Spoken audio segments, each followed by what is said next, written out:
Graves just got nerfed, but believe it or not, this might actually be the best thing that could happen to him. Now before you roll your eyes, let me explain. Riot hit his glass cannon build with about a 20 damage nerf on Q while giving his Bruiser build about 20 extra damage. On paper that doesn't sound like much, right? In fact, nothing really changes. Glass cannon is still stronger, Bruiser is still weak, and overall Graves feels like he actually lost power this patch. But the real story here isn't about patch 25.20. The real story is about what's coming next and why this nerf could actually set the stage for the best version of Graves we have seen in years. So let's talk about Graves right now. His current identity, his problems, and why he feels so limited as a champion. At this point, Graves is basically forced into playing like an assassin without actually having an assassin's kit. You go full glass cannon, you're stacking crit, maybe shield bow, maybe bloodthirster, and your job is the late game boils down to one play. You flash in, drop your Q, land an auto or two, and pray to God that it's enough to one-shot someone. That's it, that's your entire win condition. The problem, you are insanely squishy.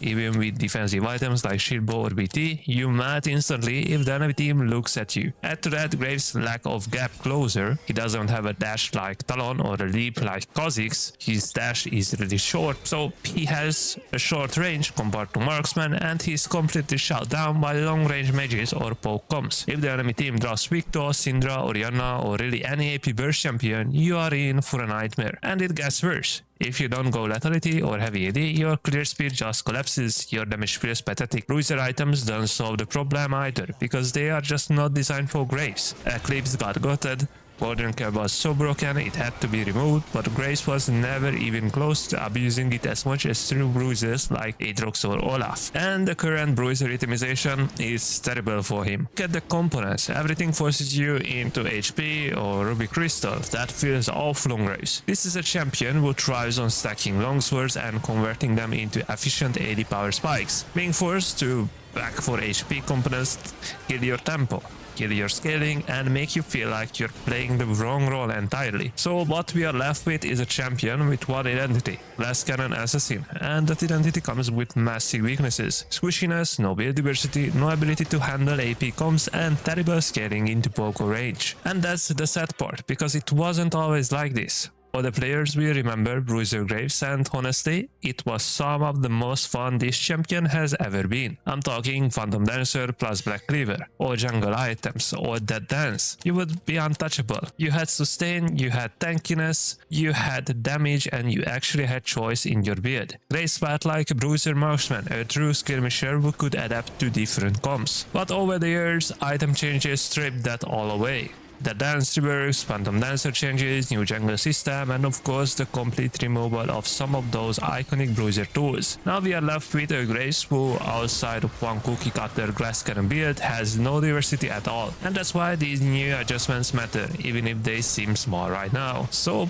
let's be clear about 25.20, on the surface it's a nerf.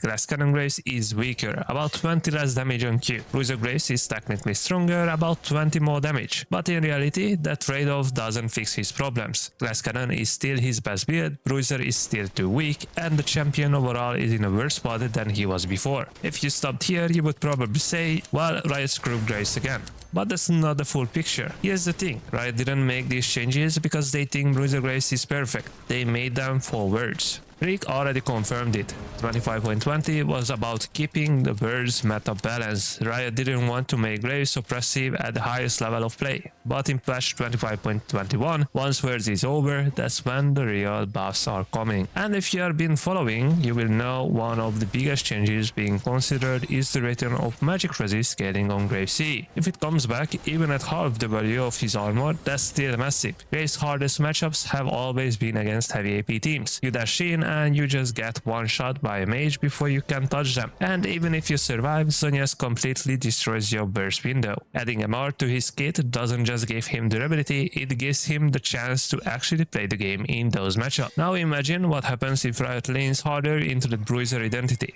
Suddenly you are not logged in to one build. Suddenly Black Cleaver, Seriados and Mav, these items become situationally viable again. Suddenly you can mix CDR, AD and maybe even a little sustain into your build without feeling like you are graping. Bruiser Graves could actually make a comeback. Not the exact same as the old Phantom Dancer Black Cleaver days, but a version that restores that build diversity we have been missing for years. And that's the exciting part. So let's recap. Right now, Grace is nerfed, his Glass Cannon build is weaker, his Bruiser build is technically buffed but still too weak, and overall he feels worse in 25.20 than he did before, but that's only the short term. Bigger picture is that Riot is setting the stage for Bruiser Grace 2.0. With Bur's balance out of the way, patch 25.21 could finally address his real weaknesses, especially against AP damage, and give him back the build diversity he desperately needs. If Riot manages to hit the right balance, we could see the return of Grace who isn't logged into one playstyle, a Grace who actually has choices again, a Grace who feels like the skirmisher he was always meant to be. And honestly, that would be the best thing that's happened to Grace in years. Now if you're serious about learning Grace and staying ahead of these changes, I've got something for you. I offer one-on-one coaching sessions where we dive deep into your gameplay, your betting and your decision making, so you can maximize your performance no matter what patch we are in. Check the link below if you are interested. And on top of that, I'm working on massive MOBA Fire Graves guide. This isn't just for new players. Even veteran Grace mains will find tons of value in it. Every build, every patch and every adaptation will be covered, so you will always have a roadmap for how to play him at his best. Make sure to check it out when it's live. So yes, patch 25.20 nerfs Grace today. But in the bigger picture, this could be the start of something much better. If Riot follows through, we might finally get the Grace we have all been waiting for. Stay tuned and I will see you in the next one. Peace.